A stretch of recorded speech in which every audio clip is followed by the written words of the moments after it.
Yun yung pakay ko, liwasang Bonifacio. Nung pa-approaching ako sa Quiapo, may nagsabi, hindi na pwede pumunta sa liwasang Bonifacio. Bakit? Ang nauna doon, mga NPA, mga makabayan, inunahan tayo. Ha? Ang mga NPA, may NPA ba doon? Wala. Ang NPA, masabi natin NPA pag may armas. Pag walang armas, hindi yung NPA, kaya yung People's Army. Pag may army sinatawag, may armas. So nandoon lang, makabayan, makakaliwa, mga komunista. Sino na pauhuli? Ipangulong Duterte sa dinala sa Nitilan. Sino? Sino? Sino ang utak? Sino ang utak? Sino? Ang komunista ang utak. Diniktahan si Tambaloslos na dala si Marcos.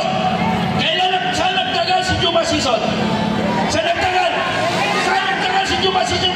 Hinahanap ng kasundaluhan. Netherlands! Eh magaling mag-dialogue si Juma Sison. So lahat ng naiwan niya doon, sabi ni Juma Sison, bago ba lang bago ako mamatay, kung mamatay man ako, pangako nyo na si Pangulong Duterte dalhin nyo sa Netherlands. Sino nagdalas sa Netherlands? NPA! Ang NPA, komunista ang may gawa na inutusan niya si Marcos. Marcos, bumaba ka na! Marcos, bumaba ka na! Pero may pag-uusap lang pala ako. Sana hindi magmumula sa atin ang gulo. We want peace rally. We want prayer rally. Walang magmumula sa atin ang gulo. Mga kabaro ko dati, hindi magmumula sa amin ang gulo. Kasi ang amin ay katahimikan at kapayapaan sa bansang Pilipinas.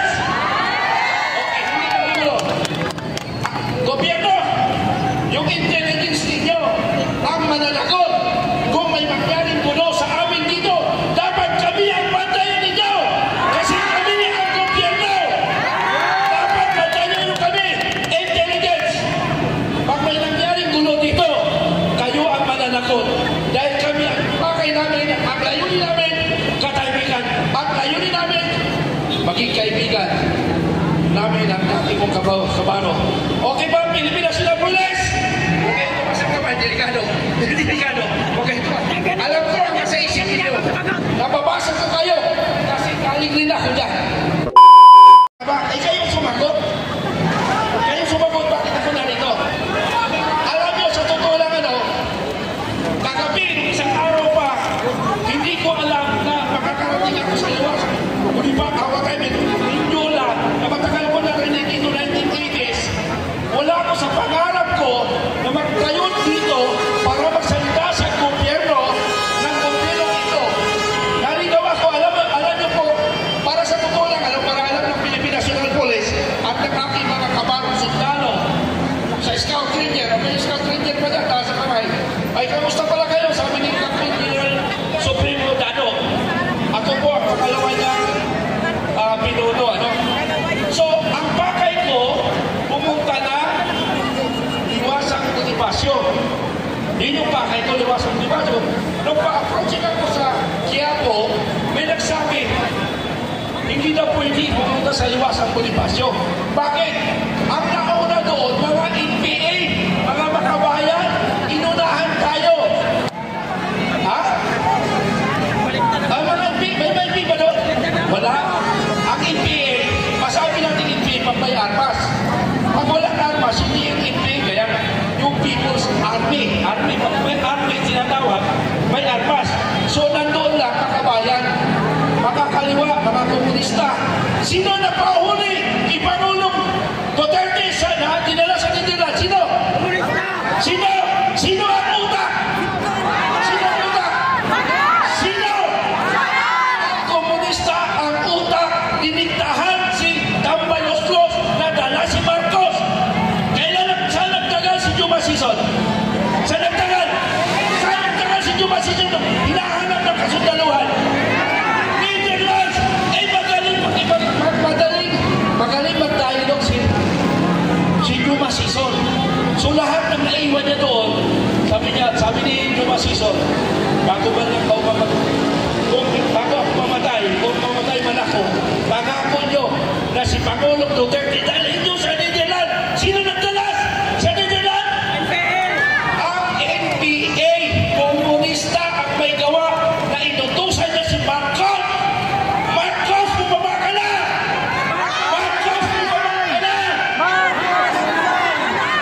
gulo.